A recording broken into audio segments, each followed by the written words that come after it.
called the State of Israel has been conquered and lost by all the great empires of the world, the Babylonians, the Assyrians, the Persians, the what we call Ottoman, the latest was Roman, even the Egyptians. They conquered and lost that territory. The root cause of this problem we are talking about today is the existence of, the non-existence of the Palestinian state. The Palestinians want a country of their own. They had a country of their own, but during the Second World War, they said 6 million Jews were killed. And after that, the world community now decided to listen to the cries of people like Theodor Herzl, a prominent Jewish man who was clamoring for the creation of the state of Israel. So they agreed that, okay, these people, they suffered unquantifiable calamity. We should give them a state of their own. They were allegedly living in Palestine before the Romans conquered them. The Romans had a governor that they called Pilate. So that was how it was. They all went into exile. So in 1940, after the Second World War, they decided to bring them back. They contacted a man called something Balfour to work out the modalities to settle them there. Balfour recommended that the territory called Palestine, then called Palestine, should be divided into 3 places. One for the Jews, one for the Arabs, and Jerusalem should be a city to be controlled by the international community. It should be neutral. The Palestinians, they refused. That we know these people too well. We never asked them to go to exile. They went on their own. So there's no room for them. That was where the problem started. Balfour Declaration of 1948. From 1948 till today, that region has known no peace. One interesting thing we should know is that Britain offered modern-day Uganda, East Africa, for this, for the Jews to be settled. There was massive demonstration in Britain by the black people that these people are not Africans. If they have problem with their people, go take them to where they belong. This should not be an African problem. The Jews said, anyway, we don't even want to go to East Africa because, take us back to Zion. That was what they said. Eventually, they agreed to force them to live in the midst of the Palestinians in Zion. Some of the Palestinians said, over their dead body, they cannot live with these people.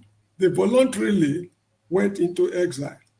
And up to today, the Israeli government is refusing to allow the descendants of those people to return to the state of Israel.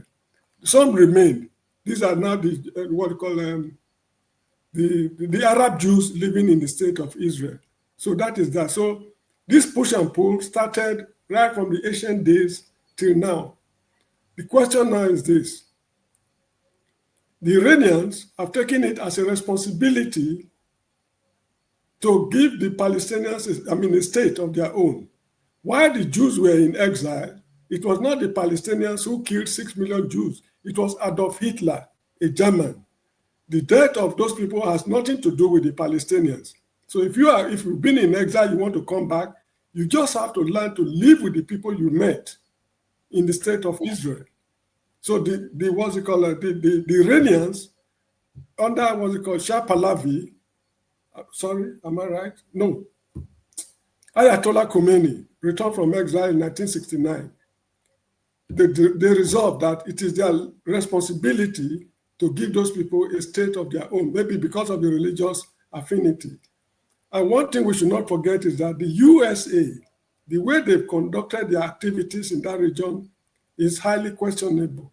In the year 1953, if I'm not mistaken, there was a military coup in Iran, backed by Britain and the United States over this crude oil business. That was when they laid the foundation of the instability in Iran. The Pahlavi family formed the dynasty. They remained there till 1979 when the Ayatollah returned from France. Now, people should note that this ballistic missile program, nuclear programs, was started by the United States for the state of Iran under the reign of Shah Pahlavi. It's the USA that started it. not the Ayatollah. Please get that very clear. It's well written in books and other publications. Even the nuclear, Mr. James. Yes, America started in Iran. USA that started it for them. But when they toppled the government, they made a U-turn. So that is what has been going on in this region. Now, where do we go from here? This is now the crucial question. They are already at war. They are thinking of bombing somewhere. They have an underground nuclear something in Iran. Now, if they bomb that place, let us assume that it is bombed and reduced to ashes. Will that solve the problem? The answer is no, because the number, Iran has 90 million people, whereas Israel, I doubt it, they have up to 8 million. So, you see, when they are planning this war, they are always thinking of air power, air power. There is the possibility, don't rule it out, that the Iranian troops, military men, boots on ground, they can march from Iran through what we call Iraq, Syria, Jordan, into the state of Israel. People are thinking that the government of these countries do not support the Iranians. It is true in the state house, in their palaces, they don't support the state of Iran. They are not in good terms with the Iranians. But the common people in town and the Iranians, they are thinking on the same wavelength. Just like we on this platform. We don't agree with the Nigerian government.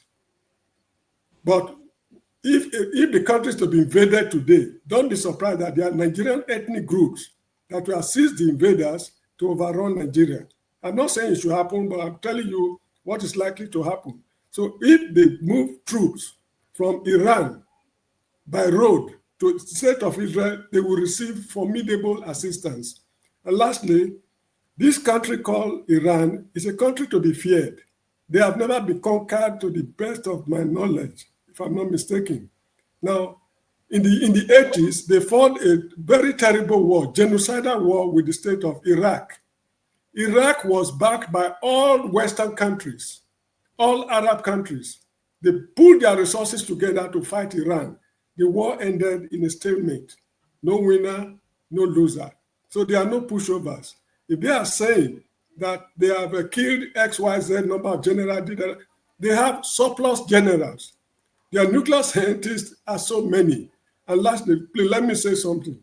When the Ayatollah returned from exile in France in 1979, I think I just left high school then, they organized themselves. They had some serious push and pull. Ali Rajai, Bani Sadri, and others, they had serious push and pull. When they stabilized, they sent their best brains, young boys and girls, to schools in the United States, Canada, Australia, Britain, to find universities.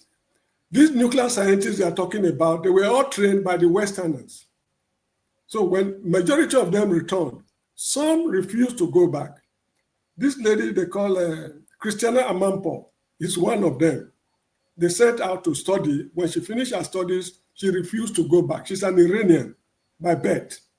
So the USA has been playing double games with the whole of the world. When you're on their side, they give you what they want. But when you go against them, the show will scatter. This is what is happening to we Africans today. When Africans steal money, they don't bank it in Japan. They don't bank it in China. They don't bank it in Malaysia or Singapore. It's London, Paris, New York, Germany, Western countries. When you are bringing the money, they receive it. But if you dare make any attempt, even in your dream, to take the money to Eastern countries, they accuse you of what you call money laundering. If you want to take it out of their country. But if you leave it in their country, it's okay by them. It takes two to tango. If I steal money from Nigeria and I take it to Britain and you hide the money for me, both the British government and myself were equally guilty. Just like George Iyamu and Lawrence Anini. Iyamu never committed robbery in his life, but he aided and abetted, and he faced a firing squad for that. So that is how I see it. We do not know how this war will end. Nobody can predict it, because Trump is an unpredictable man. He can change his mind at any moment. He has no permanent friend. He has no permanent enemy. He has personal permanent interests. So that is how it is. And I'm very lucky that I'm not in the state of Israel now, because I would have been trapped there. When I was there, some good number of years ago, there was a problem they had with Saddam Hussein. I can't remember the nature of the problem. Africans were leaving. I decided to remain. I said, I'm going nowhere because I had absolute unadulterated confidence in the defense mechanisms of Israel. I remember one Jewish man they called Bashas. He gave me a gas mask as a gift because of the problem. So I thanked him and took it, and I remained. And they were able to resolve the issue at that time. Now, it's laughable that the state of Israel that I knew is now begging the United States to come to their rescue.